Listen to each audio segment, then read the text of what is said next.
గారు వారు భగవద్గీత గురించి చెప్తారు. శ్రద్ధగా విని ఆ యొక్క కృష్ణుని యొక్క అనుగ్రహాన్ని పొందుతారని కోరుతున్నాను. అందరు ఇప్పుడు నృత్యం చేసిన మేడం గారి శిష్యురాలందరూ కూడా గీతాపారాయణం వినాల్సిందిగా కూర్చున్నాం. బయట ఉన్న వాళ్ళందరూ లోపల కూర్చోవలసిందిగా మనవి. మేడం గారు బయట ఎవరు కూడా నిల్చోవద్దండి ప్లీజ్. మంచి కార్యక్రమం ఇది, తప్పకుండా వినాల్సిందిగా కోరుతున్నాం. రండి, లోపలికి రండి.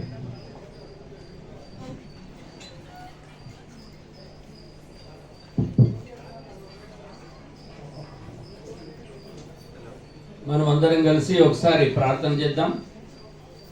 వసుదేవసుతం దేవం కంసచానూరమర్దనం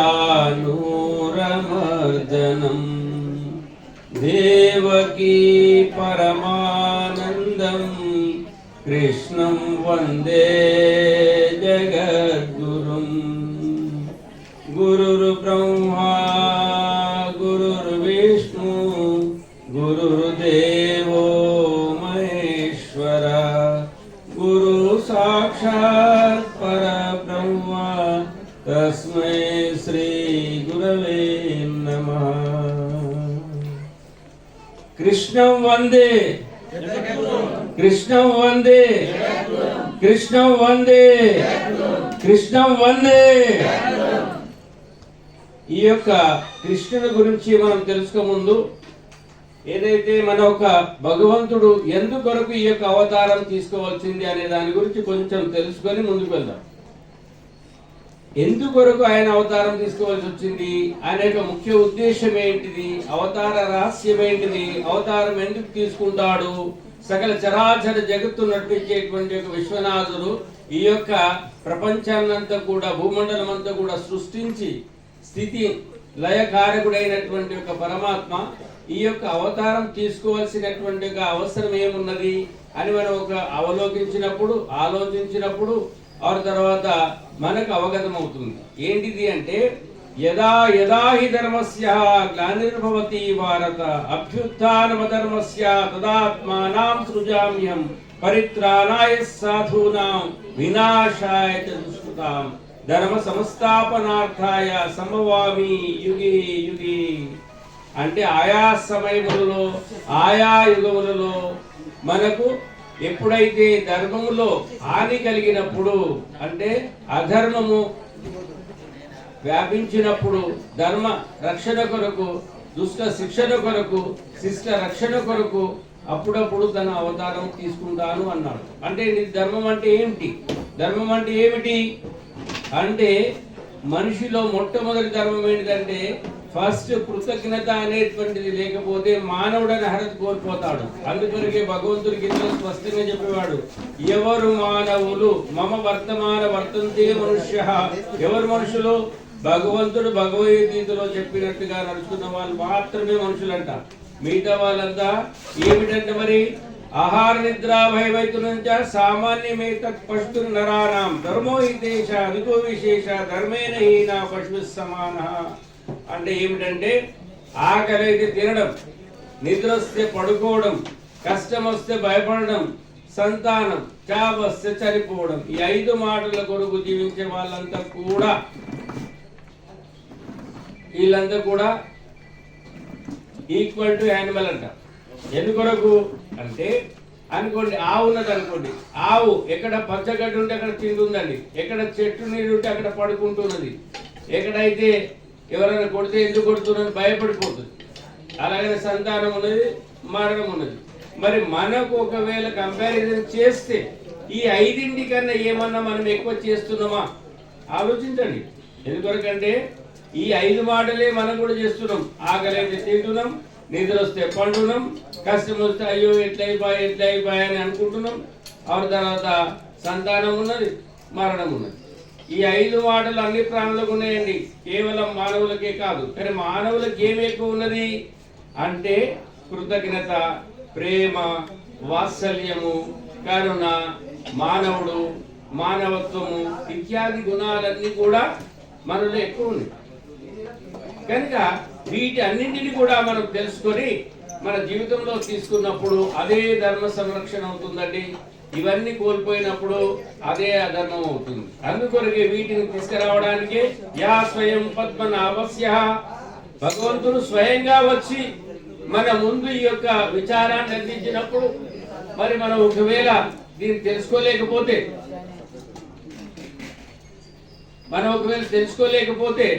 ఇబ్బంది అవుతుంది. అందుకొరకే భగవంతుడు ఏమన్నాడంటే సర్వశాస్త్రమయీ గీత. ఇందులో అన్ని శాస్త్రాలు ఉన్నాయండి. ఏమేమి శాస్త్రాలు ఉన్నాయి? మరి 4 వేదాలు ఉన్నాయండి. ఏమున్నాయి? 4 వేదాలు. ఒకటి ఏమిటి? ఋగ్వేదం, రెండవది యజుర్వేదం, మూడవది సామవేదం, 4వది అధర్వణ వేదం. కనుక ఈ విధంగా 4 వేదాలు ఉన్నాయి. అదే కాకుండా 18 పురాణాలు ఉన్నాయి. ఎన్ని ఉన్నాయండి? 18 పురాణాలు. అదే కాకుండా 100 ఉపనిషత్తులు ఉన్నాయి. అందుకే సర్వశాస్త్రమయీ గీత, అన్ని శాస్త్రాలు ఈ భగవద్గీతలోనే ఉన్నాయి. కనుక అందుకొరకే మనం ఇందులో ఉన్నటువంటి వాటిని అన్నిటిని కూడా ఎప్పుడైతే మనం తెలుసుకొని జీవితంలో తీసుకునే ప్రయత్నం చేస్తామో మన జీవితం భగవద్గీతలో స్పష్టంగా చెప్పాడు. అనుకోండి, మన పిల్లలు మన ముందు ఉండి నవ్వుతుంటే మంచిదా, ఏడిస్తే మంచిదా? చెప్పండి. నవ్వాలి. అయితే మనమందరం ఎవరి పిల్లలం? భగవంతుడి పిల్లలం. మరి మనం కూడా నవ్వితే భగవంతుడు సంతోషపడతారు కదండి. మరి ఎందుకు నవ్వడం లేదు? ఏడుపు ముఖం మాడుపు ముఖం ఎందుకున్నది? ఒక సేటుకి అడిగిన, ఏం సేటు గారు ఈ ముఖం ఎప్పుడు ఏడు ముఖం ఉందని అడిగిన. ఏం చేయాలి? పుట్టిన నుంచి అట్లే ఉన్నది అన్నారు. తప్పు. అలా కాదు. మీరు పుట్టిన పిల్లవాడిని శిశువుని చూడండి, ముఖం నిగనిగా ఉంటుంది. కనుక లేని ముందలేసుకుంటాడు, అన్నం లేక కాదు. ఆ పక్కవాడు ఇట్లా అయిపోయిండు, అక్కడ ఆ ఎదుటి మాటలతోనే వీడు జీవితం కాలక్షేపం చేస్తాడు. కానీ భగవద్గీత ఏం చెప్పింది అనేది మర్చిపోయాడు. ఎందుకొరకంటే భగవద్గీతలో స్పష్టంగా చెప్పాడు. 4వ అధ్యాయం 29వ శ్లోకంలో ఏం చెప్పాడంటే ద్రవ్యయజ్ఞ, స్తపోయజ్ఞ, యోగయజ్ఞ సదా పరే స్వాధ్యాయ జ్ఞాన యజ్ఞస్య యతయా సంశ్రితవ్రతః.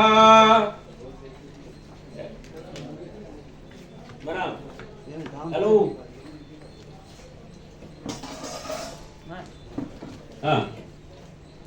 ద్రవ్యయజ్ఞ, స్తపోయజ్ఞ, యోగయజ్ఞ సదా పరే స్వాధ్యాయ జ్ఞాన యజ్ఞస్య యతయా సంశ్రితవ్రతః. అంటే ఏంటంటే ఈ యొక్క స్వాధ్యాయము అంటే ద్రవ్యంతో కూడుకున్నటువంటి యజ్ఞం మనం అందరం చేయలేము, అంటే డబ్బుతో కూడుకున్నటువంటి. కనుక ద్రవ్యయజ్ఞ, స్తపోయజ్ఞ అంటే తపంతో కూడుకున్నటువంటిది. ఆ తర్వాత ద్రవ్యయజ్ఞ, స్తపోయజ్ఞ, యోగయజ్ఞ స్థాపరే. కనుక ఈ మూడింటిని కూడా అందరూ చేయలేరు, కానీ ఒకటి అందరు చేయగలుగుతారు. ఏమిటండి? స్వాధ్యాయ జ్ఞాన యజ్ఞస్య.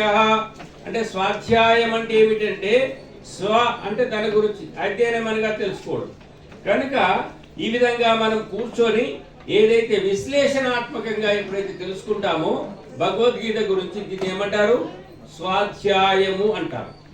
ఏ మాటలను వినడం వలన మనిషి యొక్క మనసులో ఉత్సాహం, చైతన్యం, ఆనందం నిర్మాణం అవుతుందో ఆ మాటలన్నీ స్వాధ్యాయం కిందనే లెక్క కట్టబడుతుంది. కనుక మనం స్వాధ్యాయము చేయడానికి మన ఒక నిరంతర ప్రయత్నం చేయాలండి. ఎందుకు చేయాలి అంటే తన్ను తాను తెలుసుకోవాలంటారు.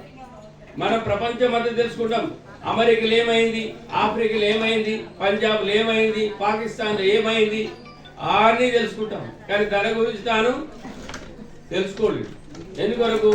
నేను ఎవరు, నేను ఎక్కడి నుంచి వచ్చాను, నేను మళ్ళీ ఎక్కడ వెళ్ళాలి, నాకు ఈ జగత్తుకు ఏం సంబంధం ఉన్నది, నాకు ఈ జగత్తులో ఉన్న వాళ్ళకి ఏం సంబంధం ఉన్నది, నాకు జగదీశ్వరునికి ఏం సంబంధం ఉన్నది, ఇత్యాది విషయాలు తెలుసుకోవడమే ఏమంటారు?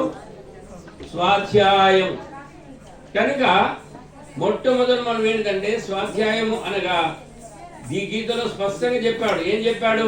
2వ అధ్యాయంలో నైనం చిందంతి శస్త్రాన్ని నైనం దహతి పావక నచైనం క్లేదయంత్యాపు నశోష యజమాడుతః. నువ్వు దేని గురించి ఏడుస్తున్నావు? ఈ శరీరం నేను కాదు. ఈ ఇంద్రియాలు నేను కాదు, ఈ మనసు కాదు, ఈ యొక్క అంత చతుష్టయములు మనసు, బుద్ధి, చిత్తం, అహంకారం ఇవి కూడా నేను కాదు. మరి ఎవరు నేను అంటే ఈ యొక్క మనకు ఇంద్రియాలు ఉన్నాయి, ఇంద్రియాల పైన మనసు ఉన్నది, మనసు పైన బుద్ధి ఉన్నది, బుద్ధి పైన చిత్తం ఉన్నది, ఆ మనసు పైన బుద్ధి ఉన్నది, దీనిపైన ఆత్మ ఉన్నది, ఆత్మ పైన పరమాత్మ ఉన్నదండి. సో మొట్టమొదలు మనం నేను శరీరము కాదు, మరి ఎవరు నేను ఆత్మ. ఆత్మ ఎలాంటిది అంటే అస్త్ర శస్త్రముల చేత ఛేదింపబడదు, అస్త్ర శస్త్రముల చేత అంటే ముక్కలు ముక్కలుగా చేయబడదు, అస్త్ర శస్త్రముల చేత ఛేదింపబడదు.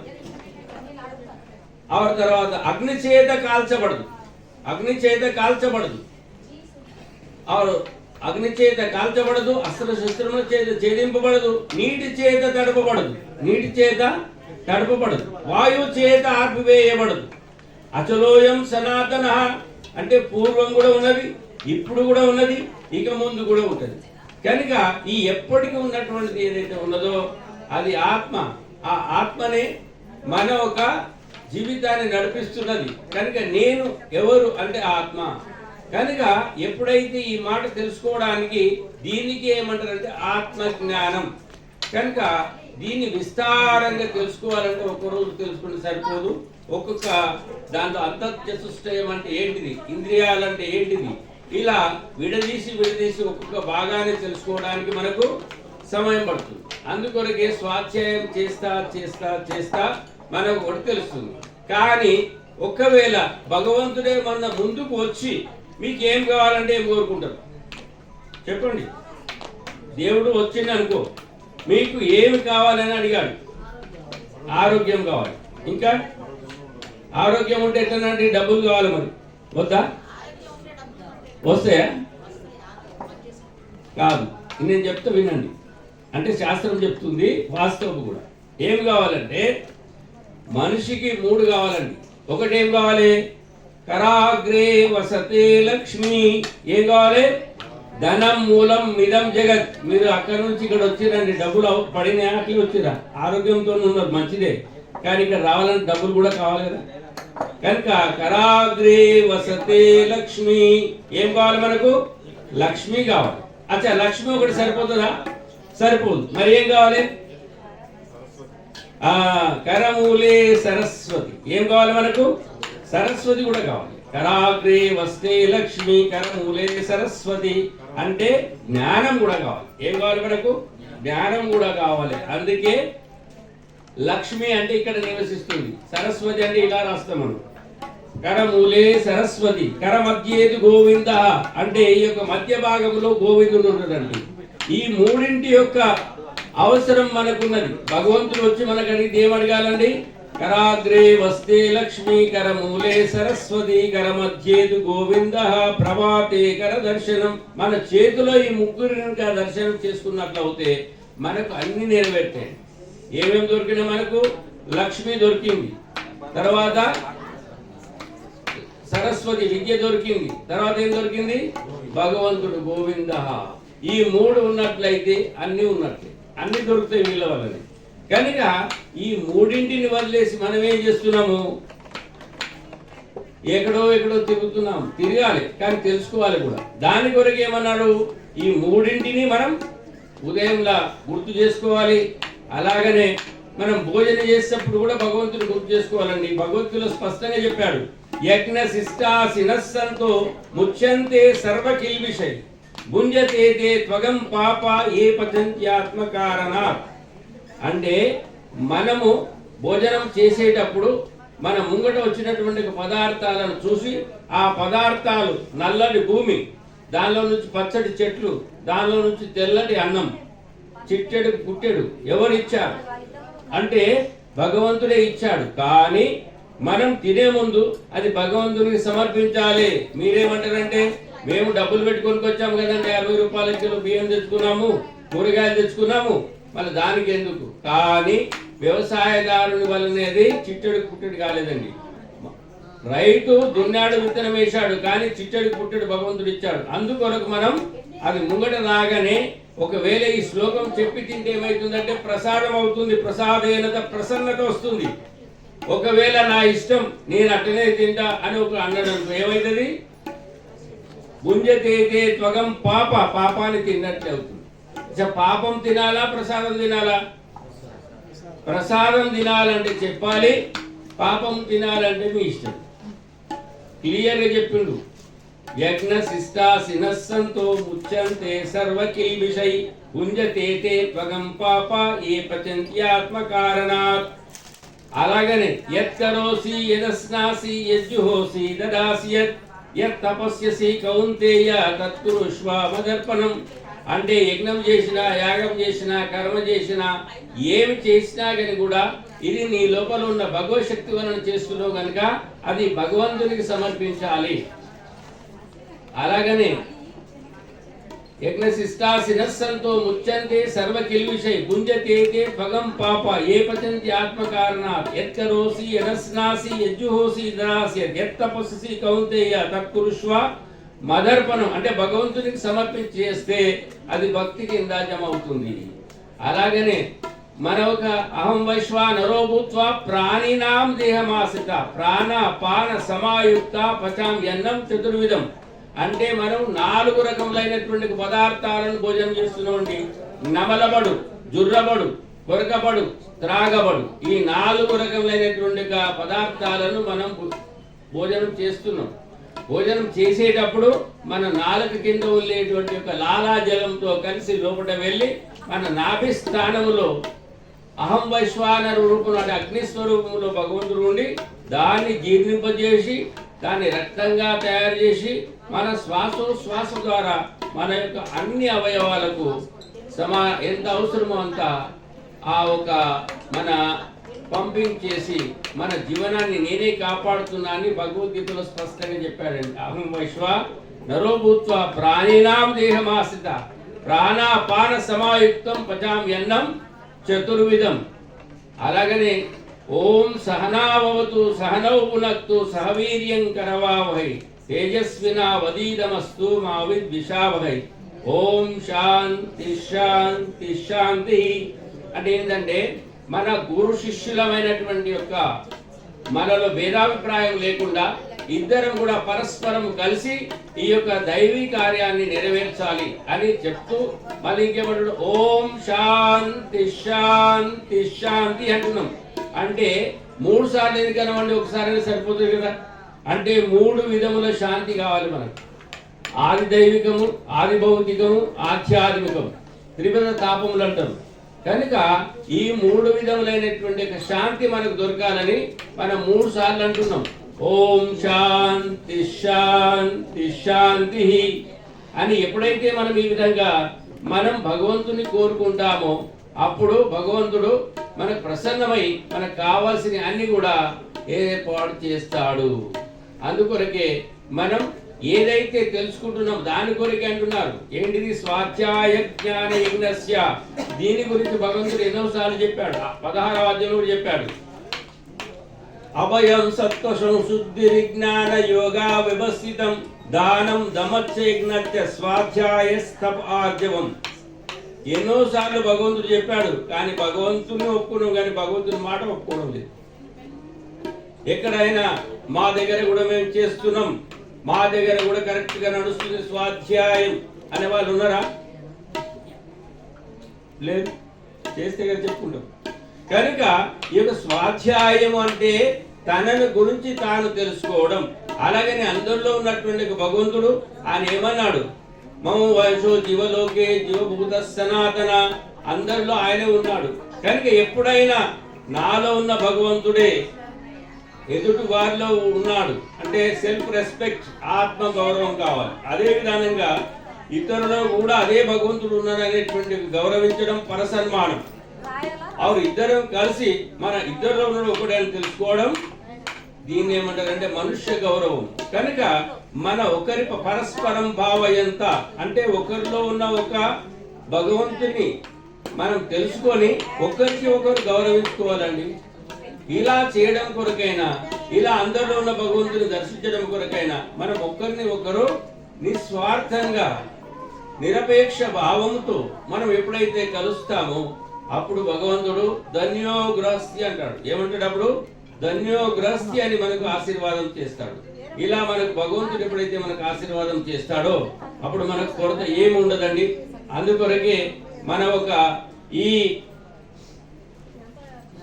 భగవద్గీతలో ఏమంటే భగవద్గీత సత్సంగం అంటున్నాం. ఏమంటున్నాం మనం?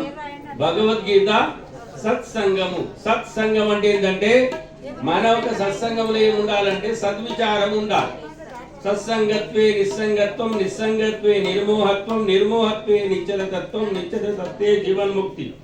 కనుక ఈ విధానంగా మనం వీటి అన్నింటినీ కూడా మనం విస్తారంగా వివరంగా దీని కొరకు తేరడం కొరకే మన ఈ యొక్క విచారాన్ని మన అన్నిటి దగ్గర లేకున్నా మన తెలిసిన వాళ్ళ దగ్గర ఇంట్లో ఎక్కడైనా కానీ ఇది వారంలో ఒకసారి ఉంటుంది, ఒకే గంట ఉంటుంది. అక్కడ లేనా దేనా బంద్ ఫిర్బి ఆనంద్ అంటే ఎక్కడ కూడా ఏమి కూడా ఇవ్వబడదు, తీసుకోకూడదండి. కేవలం మనం మన ఒక ఈ యొక్క విచారాన్ని అందించడం మాత్రమే ఉంటుంది. కనుక మనం దీన్ని తీసుకొని పోదాం. కనుక ఈ విధానంగా మనం ఎప్పుడైతే ఈ యొక్క స్వాధ్యాయ విచారాన్ని ఏదైతే మనం భగవద్గీత సత్సంగం అని అంటున్నామో ఈ యొక్క సత్సంగంను కూడా మనం రోజు భజనలు ఈ యొక్క పారాయణాలు అన్ని చేస్తాము. కానీ వీటన్నిటిలో ముఖ్యమైనటువంటిది, వీటన్నిటికి పుష్టి ఇచ్చేటువంటిది, బూస్ట్ ఇచ్చేటువంటిది మన ఒక స్వాధ్యాయం కూడా మనం అందరం కలిసి చేయాలి. అందుకొరకే మన ఈ యొక్క ఈ మూడేంటో ఇంకో మాట ఏమున్నదంటే ఇది రెండు తెలుసుకున్నాం. ఉదయం ఆర్ భోజనం చేసేటప్పుడు నిద్రించేది కూడా ఒకటి తెలుసుకొని మనం పూర్తి చేద్దాం. అంటే కృష్ణాయ వాసుదేవాయ హరయే పరమాత్మనే ప్రణత క్లేశ నాశాయ గోవిందాయ నమో నమః. కరచరణ కృతం వాక్కాయజం కర్మజం వా శ్రవణ నయనజం వా మానసం వా పరాధం విహితం అవిహితం వా సర్వమేత క్షమస్వ. జయ జయ కరుణాబ్దే శ్రీ మహాదేవ శంభో. త్వమేవ మాతా చ పితా త్వమేవ, త్వమేవ బంధుశ్చ సఖా త్వమేవ, త్వమేవ విద్యా ద్రవిణం త్వమేవ, త్వమేవ సర్వం మమ దేవ దేవ. అంటే మనం మన ఒక ఈ మన నిద్రించే సమయంలో ఉదయం నుంచి సాయంత్రం దాకా కష్టపడి అలసిపోతామండి. కానీ మనం ఏ సమయంలో నిద్రపోయాము, ఎప్పుడు నిద్రపోయాము అనేది మనకు తెలియదు.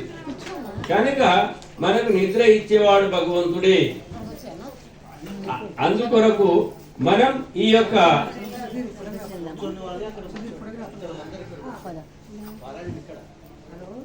అయితే మనం ఏదైతే ఉదయం నుంచి సాయంత్రం అలసిపోతాం కాబట్టి అలసట తీసేది భగవంతుడే. కనుక మనం పడుకునే సేవలో ఒకసారి కృష్ణాయ వాసుదేవాయ అని అనుకుంటే మన పాపాలను తీస్తాడట. పాపాలు ఏ విధంగా అవుతుందంటే కరచరణ కృతం అంటే చేతులతోని కాళ్ళతోని, కరచరణ కృతం వాక్ కాయజం అంటే వాక్కుతోని కూడా, కాయం అంటే శరీరం, వాక్కాయజం కర్మజం వా శ్రవణ నయనజం వా మానసం వా పరాధం విహితం అవిహితం వా సర్వమేత క్షమస్వ.